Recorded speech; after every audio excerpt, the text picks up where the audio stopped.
Noble profession में आपका दिल खोल के स्वागत है, जिसमें हमने पिछले वीडियो में पार्ट फेस्ट के अंदर वाइटल साइन पार्ट फेस्ट में हमने डिस्कशन किया था कि वाइटल साइन क्या होता है।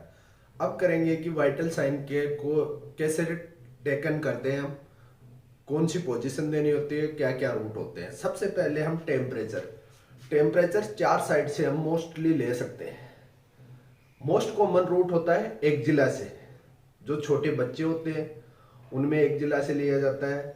साइकेट्रिक पेशेंट होता है, थोड़ा मेंटल इल होता है, उस पेशेंट का ओरली टेम्परेचर अवॉइड किया जाता है और एक जिला से ही लिया जाता है। अनकॉन्शियस पेशेंट का, जिस पेशेंट को सीजर की हिस्ट्री होती है, उस पेशेंट को टेम्परेचर लेते हैं तो वो एक जिला से लेते हैं। एक जिला से रूट से हम टेम्परेचर लेते हैं तो यहाँ पे इन्फेक्शन के चांस ज़्यादा होते हैं और एक स्वेटिंग का हमारे को ध्यान रखना होता है। टेम्परेचर लेते हुए एक जिला को क्लीन करना होता है। थर्मामीटर को एक जिला के मिड में लगाना होता है। क्यों? एक जिला के पीछे भी स्पेस होता है, इसकी वजह से हम थर्मामीटर लगाते हैं, कई बार रीडिंग आती है 95, 96 ये से रीडिंग आती है, तो वो डायरेक्ट इन्वायरमेंट के एक्सपोजर में आ जाता है। सेकेंड रूट होता है वो ओरली। सेकेंड रूट होता है ओरली, जो एडल्ट में लिया जाता है। 6 ईयर से अबोव वाले बच्चों के अंदर ओरल टेम्परेचर लिया जाता है। 98.6 फ़ारेनहाइट नॉर्मल टेम्परेचर होता है। माउथ से टेम्परेचर लेने से पहले पेशेंट से हमारे को हिस्ट्री लेनी होती है कि 30 मिनट पहले आपने कुछ गर्म चीज खाई है या गर्म चीज आपने कुछ ड्रिंक किया है या स्मोकिंग की है, तो उस कंडीशन में हमारे को पेशेंट को टेम्परेचर नहीं लेना है। टेम्परेचर लेंगे तो उस कंडीशन में टेम्परेचर हाई आएगा। फिर हम थर्ड रूट होता है वो है रेक्टल रूट। एक तो एक्यूरेसी के लिए हमारा रेक्टल रूट को जाना जाता है, एकदम एक्यूरेट टेम्परेचर आता है। एक रेक्टल रूट में सबसे ज्यादा ब्लड सप्लाई होती है। ब्लड सप्लाई होने की वजह से एक्यूरेट आता है। रेक्टल टेम्परेचर कॉन्ट्राइक इंडिकेशन होता है जिस पेशेंट की कार्डियक की सर्जरी हो गई हो, जिस पेशेंट को ब्रेडिकार्डिया की प्रॉब्लम हो। क्योंकि रेक्टल से इंसर्ट करते हैं तो हमारी वेगस नर्व होती है वो स्टिमुलेट होती है, और वेगस नर्व स्टिमुलेट होती है, उसकी वजह से ब्रेडिकार्डिया होता है पेशेंट के अंदर।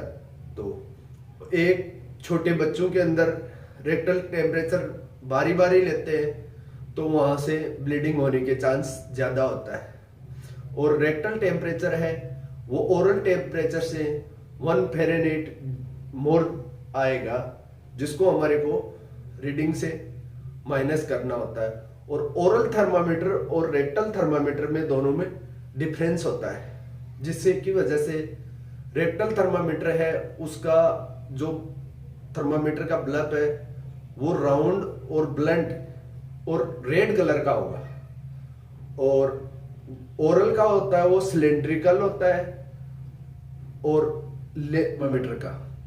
चौथा रूट कौन सा होता है जो रेयर में निकू पिकू पोस्ट ऑप में जो काम करते हैं उनको देखने को मिलता है, जो डायरेक्ट हम स्किन के ऊपर प्रोब को टच करते हैं, या हम माइक्रोपोर से भी कई बार उसको फिक्स करना होता है।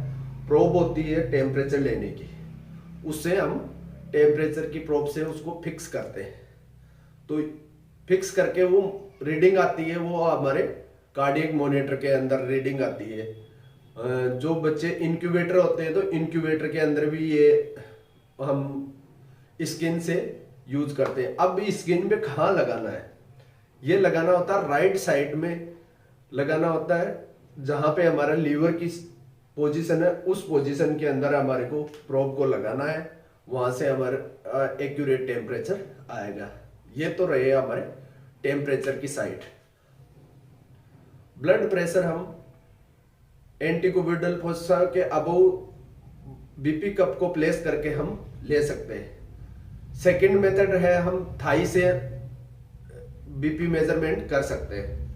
थर्ड ऑप्शन हमारे पास है जैसे कि ऑपरेशन थिएटर है, आईसीयू के पेशेंट है जिनमें मीन बीपी का मेजरमेंट किया जाता है, वो आर्टेरियल बीपी मेजरमेंट करते हैं।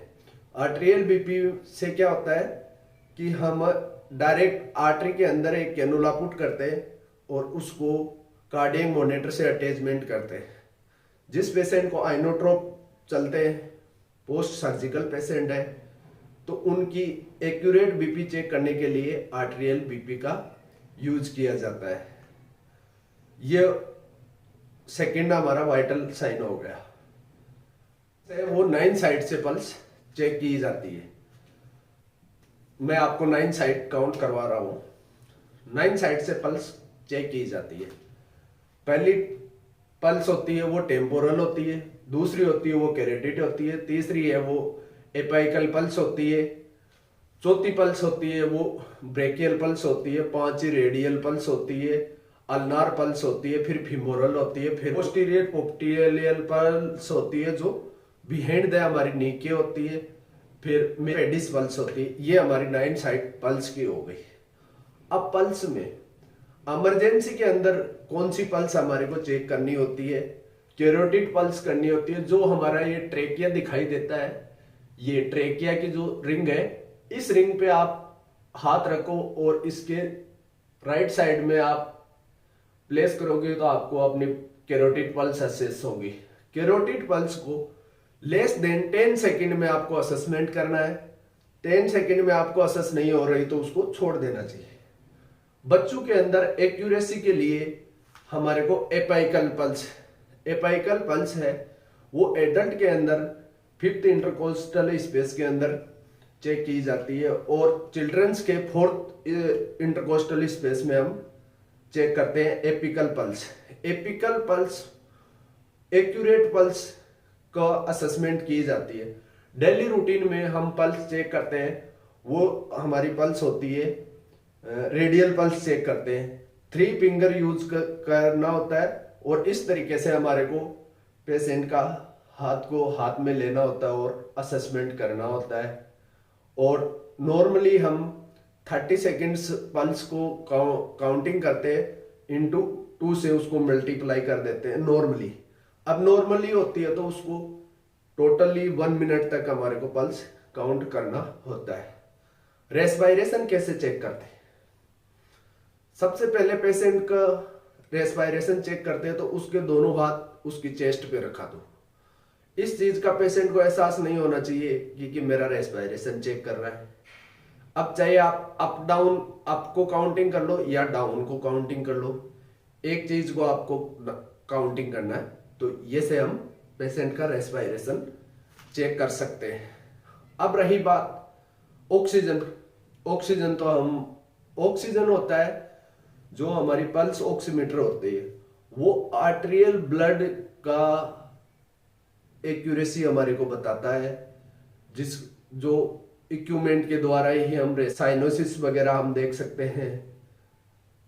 ये भी हमारे को सेचुरेशन के बारे में कुछ आइडिया लग सकता है इन चीजों से। जैसे सेंट्रल साइनोसिस है, पेरिफेरल साइनोसिस है, तो ये चीजें पेरिफेरल साइनोसिस है, जैसे लोअर लेग है, अपर लेग है, इनके अंदर साइनोसिस होता है। लिप्स के अंदर साइनोसिस हो रहा है तो लिप्स का साइनोसिस आएगा सेंट्रल साइनोसिस के अंदर। पेन कैसे आप असेसमेंट करोगे?